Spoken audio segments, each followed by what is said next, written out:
Los cuentos son una medicina. Me sentí fascinada por ellos desde que escuché el primero. Tienen un poder extraordinario. No exigen que hagamos, seamos o pongamos en práctica algo. Basta con que escuchemos.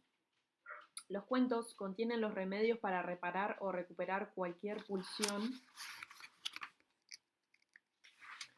perdida. Los cuentos engendran emociones, tristezas, preguntas, anhelos y comprensiones que hacen aflorar espontáneamente a la superficie el arquetipo, en este caso la mujer salvaje. Los cuentos están repletos de instrucciones que nos guían en medio de las complejidades de la vida. Los cuentos nos permiten comprender la necesidad de recobrar un arquetipo sumergido y los medios para hacerlo.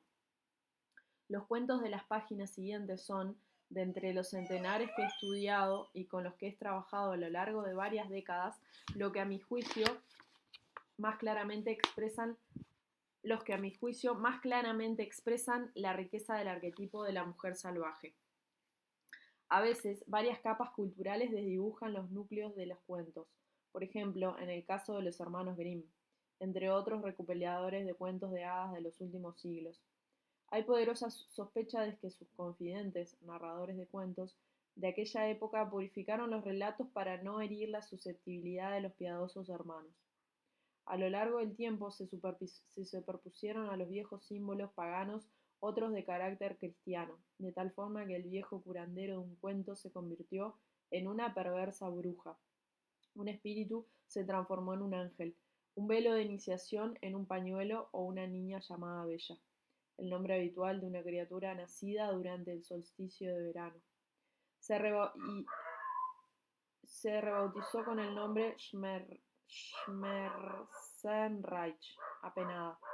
Los elementos sexuales se eliminaban. Las amables criaturas y animales se transmutaban a menudo en demonios y cocos. De esta manera se perdieron muchos relatos didácticos sobre el sexo, el amor, el dinero, el matrimonio, el nacimiento, la muerte y la transformación. De esta manera se borraron también los cuentos de hadas y los mitos, que explican los antiguos misterios de las mujeres. Casi todas las viejas colecciones de cuentos de hadas y mitos de hoy en día se conservan que hoy en día se conservan se han expurgado de todo lo escatológico, lo sexual, lo perverso, incluso las advertencias contra todas estas cosas. Lo precristiano, lo femenino, las diosas, los ritos de iniciación, los remedios para los distintos trastornos psicológicos y las instrucciones para los arrobamientos espirituales. Pero no se han perdido para siempre. De niña escuché lo que me consta que son temas íntegros y sin retoque de antiguas historias, muchas de los cuales se incluyen en este libro. No obstante, hasta los fragmentos de relatos en su forma actual pueden contener todo el conjunto de la historia.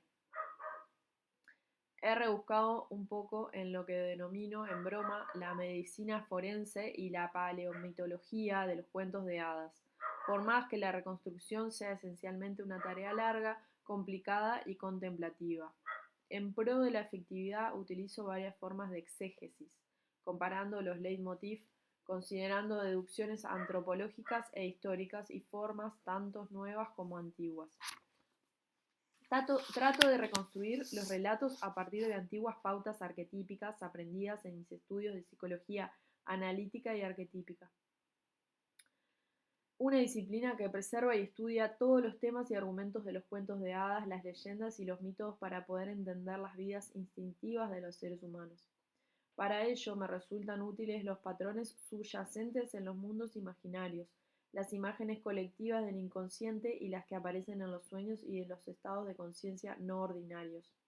Y para redondear la tarea con un toque más vistoso, comparo las matrices de los relatos con los restos arqueológicos de las antiguas culturas, tales como objetos rituales de la alfarería, máscaras y figurillas.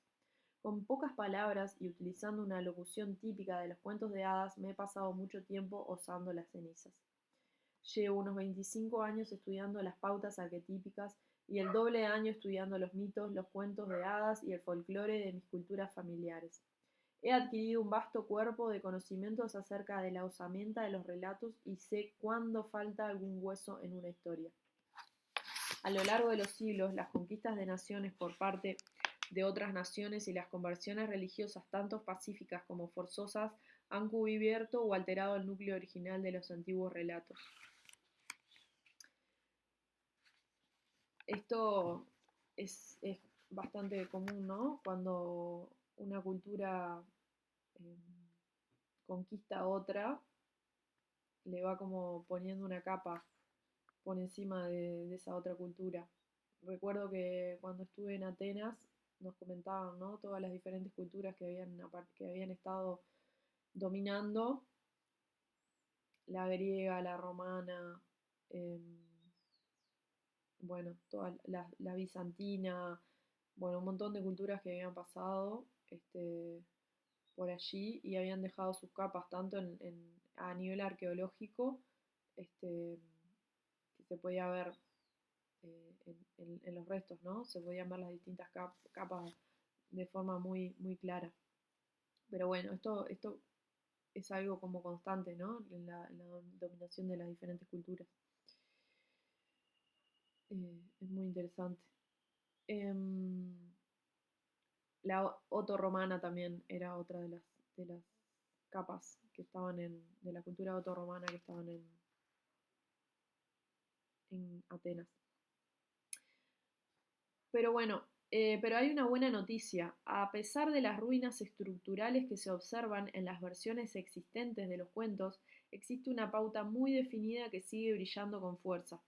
A través de la forma y la configuración de los distintos fragmentos y las distintas partes, se puede establecer con una considerable precisión qué se ha perdido en un relato y reconstruir cuidadosamente las piezas que faltan, lo que permite a menudo descubrir unas sorprendentes subestructuras que alivian en cierto modo el pesar de las mujeres por la destrucción de los antiguos misterios. Los antiguos misterios no se han destruido. Todo lo que se necesita, todo lo que podríamos necesitar en algún momento, nos sigue hablando todavía en susurros desde los huesos de los relatos. Recoger la esencia de los relatos constituye una tarea dura y metódica de paleontólogo. Cuanto más huesos contenga la historia, tanto más probable será encontrar su estructura integral. Cuanto más enteros estén los relatos, más sutiles serán los giros y vueltas de la psique que advirtamos y tantas más oportunidades tendremos de captar y evocar nuestro trabajo espiritual. Cuando trabajamos el alma, ella, la mujer salvaje, crea una mayor cantidad de sí misma. De niña tuve la suerte de estar rodeada de personas de muchos antiguos países europeos y también de México. Muchos miembros de mi familia, mis vecinos y amigos, acababan de llegar de Hungría, Alemania, Rumania, Bulgaria, Yugoslavia, Polonia, Checoslovaquia, Serbo-Croacia, Rusia, Lituania y Bohemia, y también de Jalisco, Michoacán, Juárez y de muchas de las aldeas fronterizas de México, Texas, Arizona. Ellos y muchos otros nativos americanos, gente de los Apalaches, inmigrantes asiáticos y muchas familias afroamericanas del sur, habían llegado para trabajar en los cultivos y las cosechas, en los fosos ceniceros de las fábricas, las acerías, las cervecerías y las tareas domésticas. En su inmensa mayoría no eran personas instruidas en el sentido académico, pero aún así eran profundamente sabios. Eran los portadores de una valiosa y casi pura tradición oral. Muchos miembros de mi familia y muchos de los vecinos que me rodeaban habían sobrevivido a los campos de trabajo forzados, de personas desplazadas, de deportación y de concentración, donde los narradores de cuentos que había entre ellos habían vivido una versión de pesadilla de Sherazade. Muchos habían sido despojados de las tierras de sus familias, habían vivido en cárceles de inmigración, habían sido repatriados en contra de su voluntad. De aquellos rústicos contadores de historias aprendí por primera vez las historias que cuentan las personas cuando la vida es susceptible de convertirse en muerte y la muerte en vida en cuestión de un momento. El hecho de que sus relatos estuvieran tan llenos de sufrimiento y esperanza hizo que cuando crecí lo bastante como para poder leer los cuentos de hadas en letra impresa, estos me parecieron curiosamente almidonados y planchados en comparación con aquellos. En mi primera juventud emigré al oeste hacia las montañas rocosas. Viví entre afectuosos extranjeros judíos, irlandeses, griegos, italianos, afroamericanos, alsacianos que se convirtieron en amigos y en almas gemelas. He tenido la suerte de conocer algunas de las insólitas y antiguas comunidades latinoamericanas del sudoeste de Estados Unidos, como los Trampas y los Truchas de Nueva México. Tuve la suerte de pasar algún tiempo con amigos y parientes americanos nativos, desde los Inuit del norte, pasando por los pueblos y los Plains del oeste, los nahuas, lacandones, tehuanas, huicholes, seris, mayas, quichés, mayas cachiquieles, mezquitos, punas, nazcas, quechuas y jíbaros de Centroamérica y Sudamérica. He intercambiado relato con hermanas y hermanos sanadores alrededor de mesas de cocina y bajo los emparrados, en corrales de gallinas y establos de vacas, haciendo tortillas, siguiendo las huellas de los animales salvajes y cosiendo el millonésimo punto de cruz. He tenido la suerte de compartir el último cuenco de Chile, de cantar con mujeres de gospel para despertar a los muertos y de dormir bajo las estrellas en casas sin techumbre. Me he sentado alrededor de la lumbre o el cenar, o ambas cosas a la vez en Little Italy, Polish Town, Hill Country, los barrios y otras comunidades étnicas de todo el medio oeste y lejano oeste urbano. Y más recientemente he intercambiado relatos sobre los Sparats, los fantasmas malos, con amigos griots de las Bahamas. He tenido la inmensa suerte de donde quiera que fuera los niños, los matronas, los hombres en la flor de la edad, los pobres tontos y las viejas brujas, los artistas del espíritu, salieran de sus bosques, selvas y prados y dunas para deleitarme con sus graznidos y sus cabel, y yo a ellos con los míos. Bueno, muy interesante todas las experiencias y el relato de, bueno, cómo ir indagando un poco más en lo que son los cuentos, ¿no? La típica de los cuentos, que los cuentos de Disney, ¿no? Que todos tienen como un significado oculto y cómo han ido variando, este, y bueno, y desfigurándose de alguna manera. Bueno, las leo.